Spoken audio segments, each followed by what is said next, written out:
जय हिंद दोस्तों, हम आंसर राइटिंग कर रहे थे। देखिए क्वेश्चन हमारे सामने, राजा राम मोहन राय को आधुनिक भारत का पिता कहा जाता है। इस कथन के संदर्भ में उनके कार्यों की समीक्षा कीजिए। ठीक है, जिस वेरी इंपॉर्टेंट क्वेश्चन। अगर आपका पेपर ऑप्शनल हिस्ट्री है तो ये क्वेश्चन आपको देखने को मिल सकता है। जीएस पेपर 4th में भी क्वेश्चन आ सकता है, जीएस पेपर 1st में भी क्वेश्चन आ सकता है। तो इट्स वेरी इंपॉर्टेंट क्वेश्चन। ठीक है, देखिए राजा राम मोहन राय आधुनिक भारत के अग्रणी समाज सुधारक थे, जिन्होंने भारतीय समाज में व्याप्त रूढ़ियों और कुरीतियों के विरुद्ध संघर्ष किया और आधुनिक विचारों की नींव रखी। उनके प्रमुख कार्य निम्नलिखित थे। हम सबसे पहले क्या लिखेंगे? धार्मिक सुधार। धार्मिक सुधार क्या क्या किए उन्होंने? वे एकेश्वरवाद के समर्थक थे, मूर्ति पूजा, धार्मिक कर्म कांडों का विरोध करते थे। ठीक है जी, तो धार्मिक कर्म कांडों का वो विरोध करते थे। ठीक है, सेकंड पॉइंट लिखेंगे, उन्होंने वेदों, उपनिषदों और वेदांतों के आधार पर सुधारों को प्रमाणित किया। 1828 में ब्रह्म समाज की स्थापना कर धार्मिक कट्टरता, अंधविश्वास के विरुद्ध आंदोलन चलाया। धार्मिक सुधार में हम इतना मेंशन कर सकते हैं।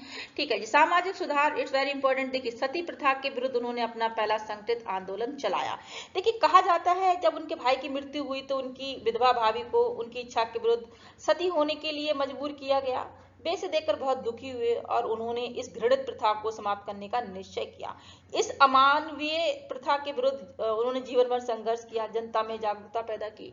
ठीक है जी, तो सती प्रथा के विरुद्ध उन्होंने अपना पहला संगठित आंदोलन चलाया। उनके प्रयासों से ही लॉर्ड विलियम बेंटन ने 1829 में सती प्रथा को गैर कानूनी और दंडनीय घोषित किया। तो वन लाइनिंग क्वेश्चन भी आपके यहाँ से कंप्लीट हो जाते हैं। ठीक है, लॉर्ड विलियम बेंटन ने 1829 में सती प्रथा को गैर कानूनी और दंडनीय घोषित किया। ठीक है, विधवा विवाह का उन्होंने समर्थन किया। बाल विवाह के विरुद्ध उन्होंने आवाज उठाई। उन्होंने समाज को मानवीय दृष्टिकोण अपनाने और जागरूक होने के लिए प्रेरित किया। तो सामाजिक सुधार में हम इतना मेंशन कर सकते हैं। ठीक है, शिक्षा और आधुनिकता का प्रसार। देखिए अंग्रेजी भाषा, विज्ञान, आधुनिक विषयों के अध्ययन पर उन्होंने बल दिया।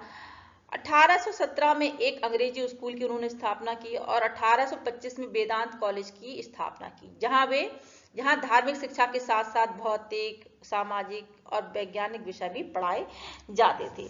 ठीक है जी, तो देखिए उन्होंने उच्च शिक्षा के लिए 1857 में कलकत्ता में एक हिंदू कॉलेज की स्थापना करने में योगदान दिया।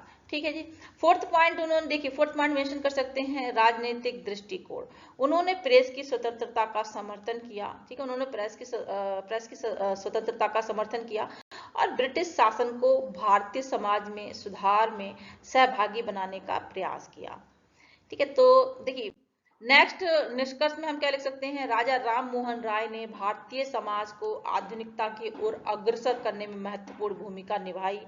उनके विचार, संघर्ष और संस्थागत प्रयासों ने भारत में सामाजिक पुनर्जागरण की नींव रखी, जिसके कारण उन्हें आधुनिक भारत का पिता कहा जाता है। यही हमारा क्वेश्चन था। ठीक है जी, तो इसी कारण उनको आधुनिक भारत का पिता कहा जाता है।